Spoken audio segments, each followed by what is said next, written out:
এই অঞ্চলৰ যুৱ নেতা ভাতৃ ঋষিৰাজ হাজৰিকাৰ উদ্যোগত এই ব্যাপক প্ৰস্তুতি হ'ল আৰু এই ব্যাপক প্ৰস্তুতিৰ বিহুত আহি উপস্থিত থাকিবলৈ পাই অত্যন্ত আনন্দিত হৈছোঁ। সকলোকে বিহুৰ শুভেচ্ছা জ্ঞাপন কৰিছোঁ।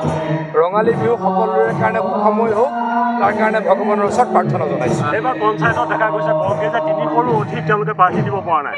মই ইয়াতে ক'ব খোজা নাই, বেলেগ মিটিঙত তথাপি এবাৰ যদি কৈ দিয়ে অলপ পাছত লগ পাম চাগে আকৌ। মুখ্যমন্ত্ৰী আহি আছে মুখ্যমন্ত্ৰী আহি আছে মই পলিটিকেল কথা অলপ পাছত ক'ম।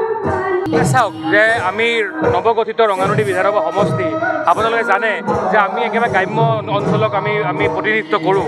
আমাৰ ইয়াত নগৰ বুলিবলৈ নাই, আমি গাঁৱৰ পৰা বসবাস কৰা আমাৰ এটা পৰিৱেশ।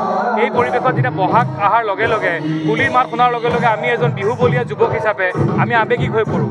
আৰু সেইকাৰণে মোৰ মনত আছিল যে অসমৰ সৰ্বশ্ৰেষ্ঠ মুখ্যমন্ত্ৰী হিমন্ত বিশ্ব শৰ্মা ডাঙৰীয়াই বিহুক বিশ্ব দৰবাৰত প্ৰতিষ্ঠা কৰিবলৈ যিদৰে কাম কৰিছিল, আমি তাৰ পৰা অনুপ্ৰাণিত আমাৰ ইচ্ছা আছিল যে আমাৰো যিসকল গাঁৱলীয়া আমাৰ গাঁৱত আমাৰ যি গ্ৰাম্য অঞ্চলত যিসকল প্ৰতিভা আছে, শিল্পী আছে, যিসকলে ভালকৈ বিহু শিকাৰ মন আছিল, কিন্তু কেতিয়াবা নহয় কেতিয়াবা ভাল প্ৰশিক্ষকৰ অভাৱৰ ফলত বা আৰ্থিক অভাৱৰ ফলত তেওঁলোকে হয়তো উন্নত মানৰ তেওঁলোকৰ বিহু প্ৰশিক্ষণ ল'ব পৰা নাছিল বা তেওঁলোকে ভাল শিল্পীৰ লগত যোগাযোগ কৰি তেওঁলোকে আগবাঢ়িব পৰা নাছিল।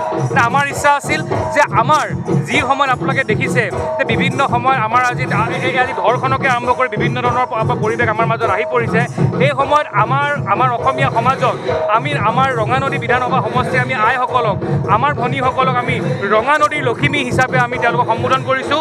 অৰ্থাৎ আমাৰ প্ৰতিগৰাকী আমাৰ ভাই ভনী, আমাৰ সকলোৰে ভনী আৰু সকলোৰে আই হিচাপে আমি তেওঁলোকক সম্বোধন কৰিছোঁ। কেৱল বিহুৱে নহয়, আহিবলগীয়া সময়ত আমি তেওঁলোকৰ লগত বিভিন্ন ধৰণৰ সাংস্কৃতিকভাৱে এই ৰঙানদী বিধানসভা সমষ্টিটোক অসমৰ লগত সংযোজন কৰিবৰ কাৰণে আমি প্ৰতিবাদ কাম কৰিম।